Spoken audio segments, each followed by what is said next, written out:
Hello students, तो आज के इस लेक्चर में हम पढ़ेंगे एक्सरसाइज 7.2 के क्वेश्चन नंबर 5 के बारे में।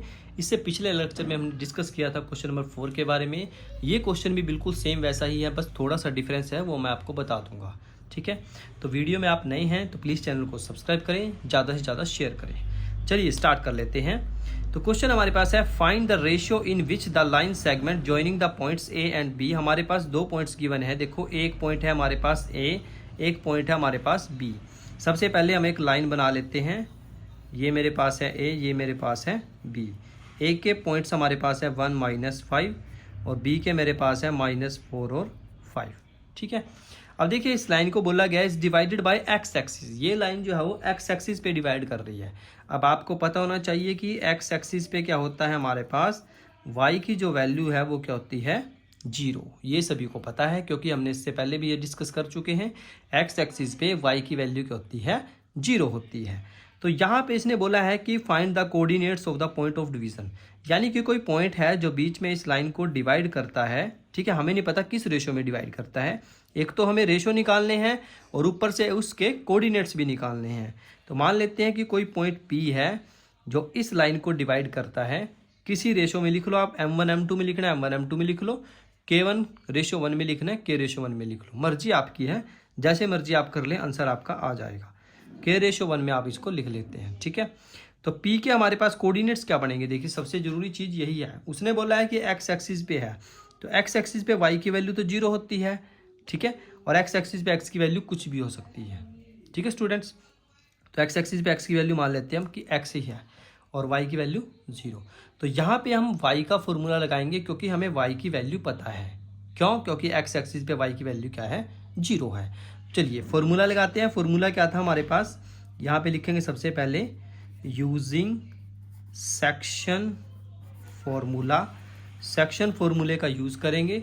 सेक्शन फॉर्मूला क्या था हमारे पास, y का m1 y2 m2 y1 bye में m1 प्लस m2।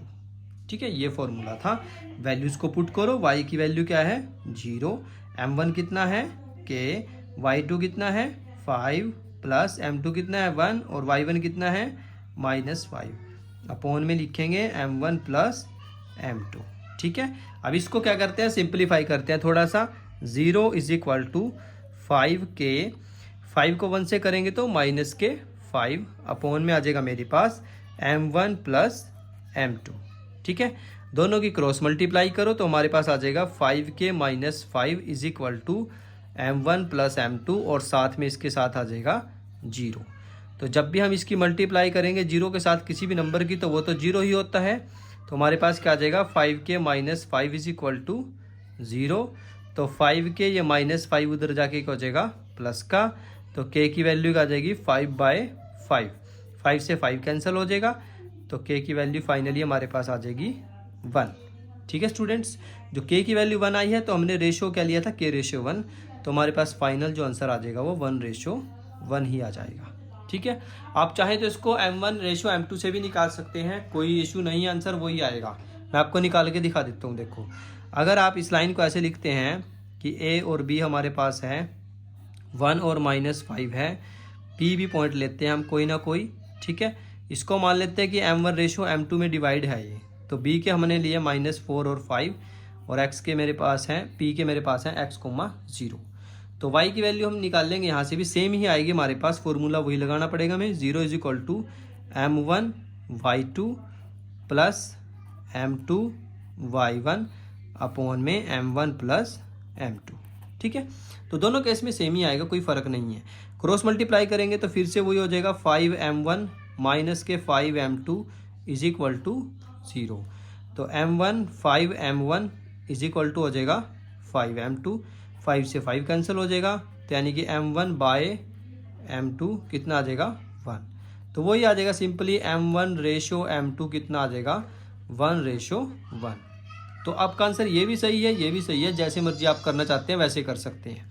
अब हमें लास्ट में पूछा गया था कि find the coordinates of the point of division, कि हमें इसके कोऑर्डिनेट्स भी निकालने हैं। अब देखिए इसमें x कोऑर्डिनेट निकालना पड़ेगा क्योंकि y तो 0 ही है। तो x कोऑर्डिनेट के लिए हम फॉर्मूला लगाते हैं। क्या फॉर्मूला होता है x कोऑर्डिनेट के लिए, m1 x2 plus m2 x1 bye में m1 प्लस m2। करो जी इसको ओपन, कितना आएगा, m1 कितना है हमारे पास, m1 भी 1 है और x2 कितना है मेरे पास माइनस के 4 प्लस m2 कितना है 1 और x1 मेरे पास है 1 बाय में m1 प्लस m2। तो x की वैल्यू कितनी आ जाएगी, माइनस के 4 प्लस 1 बाय में 2, 4 में से 1 गया 3 तो माइनस के 3 बाय 2। तो कोऑर्डिनेट्स हमारे पास क्या आ जाएंगे, यहाँ पे लिखेंगे coordinates of point P। Point P के कोऑर्डिनेट्स क्या आएंगे हमारे पास, माइनस के 3/2 0, क्योंकि y की वैल्यू हमारे पास 0 है, x एक्सिस पॉइंट पे है। सेम क्वेश्चन अगर ये आपके पूछा कि आपके पास कि x एक्सिस की बजाय वो y एक्सिस दे देता तो उसमें भी सेम यही पैटर्न लगता, बस उसमें क्या है y एक्सिस पे जो है वो x की वैल्यू 0 हो जाती, बाकी सारा सेम रहता, कोई दिक्कत नहीं है। ठीक है, ये इसका सेकंड है। आप चाहे तो इसको फर्स्ट के हिसाब से कर सकते हैं ऐसे, अगर किसी को ये मेथड मुश्किल लगता है तो वो ये मेथड कर सकता है। ठीक है, दोनों सही हैं, कोई गलत नहीं है। और उसके बाद हमने पॉइंट्स निकाल के दिखाने थे, जो भी डिवीजन पॉइंट्स हमारे पास, इसमें P था, किसी और में A और B जैसे भी आपके पास होगा।